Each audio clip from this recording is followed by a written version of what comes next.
Bien, hola, esa es la traducción del capítulo 4 y se titula Las funciones del cuerpo.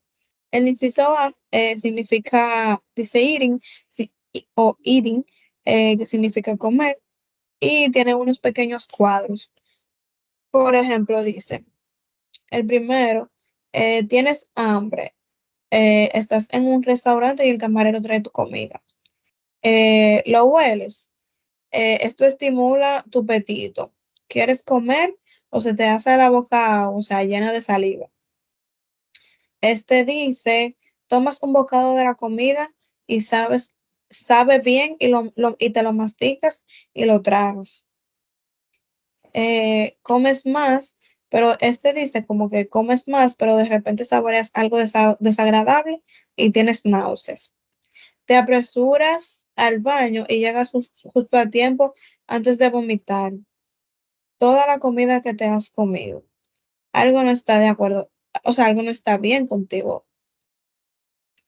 Eh, en el punto B tenemos los cinco sentidos. Dice, además de los sentidos, además del olfato y el gusto, los sentidos incluyen la vista o la visión. La audición o el tacto, también llamado sensación, o sea, son dos formas de decir sensación. Eh, Para preguntar, para preguntar sobre los sentidos, el médico hace preguntas como que, ¿cuál cuál es tu sentido de la vista bien? O sea, ¿cuál es tu sentido del olfato bien? O cómo está tu sentido del olfato bien? Eh, ¿Cuál es tu sentido del gusto? ¿Cuál es tu sentido del tacto? Por ejemplo, aquí podría ser cuál es tu sentido de la vista normal, cuál es tu sentido de la audiencia normal, cuál es tu sentido de la vista normal, tu sentido del gusto normal. Aquí es como que es, eh, es tu sentido por ejemplo, tu sentido del oído normal, es tu sentido del tacto bien.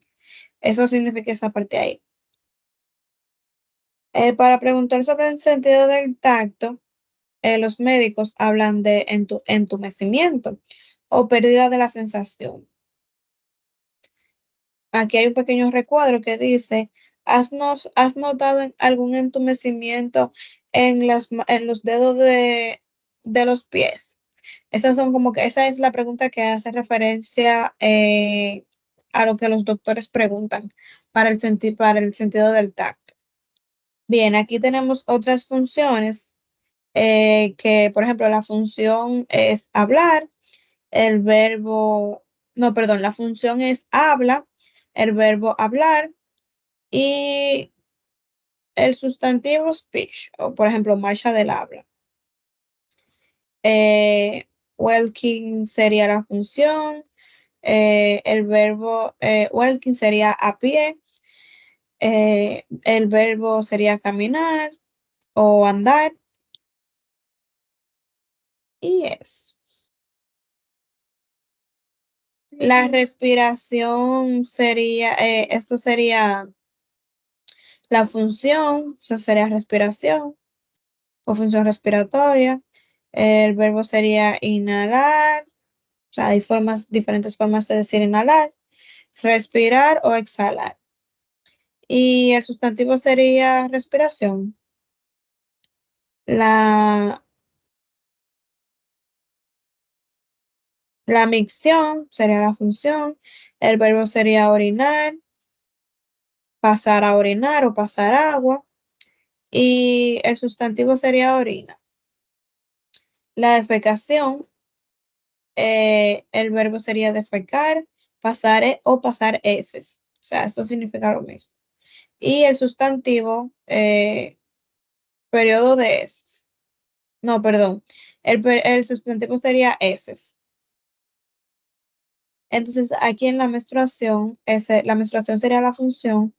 eh, Y, por ejemplo, el verbo sería como que la menstruación tiene un periodo. Y el sustantivo sería periodo menstrual o periodo mensual. Eh, Al tomar una historia clínica, los doctores pueden preguntar como que, ¿tienes algún problema caminando? ¿Tienes alguna dificultad caminando, respirando, orinando, cuando respiras? ¿Tienes, o, por ejemplo, tienes algún problema respirando? ¿Tienes algún dolor cuando respiras? Esto significa dolor y esto, por ejemplo, cuando respiras. Winascalting dice, al auscultar al paciente o los pulmones de un paciente, el doctor dice, respira hondo, aguanta la respiración y luego exhala por completo. El punto D dice funciones menos comunes. Hay algunas cosas que hacemos con menos frecuencia cuando tenemos calor, como por ejemplo, sudamos, cuando estamos nerviosos, nos sacudimos, cuando estamos tristes, lloramos. Los médicos pueden preguntar, eh, ¿tú sudas más de lo habitual? Y así. Gracias.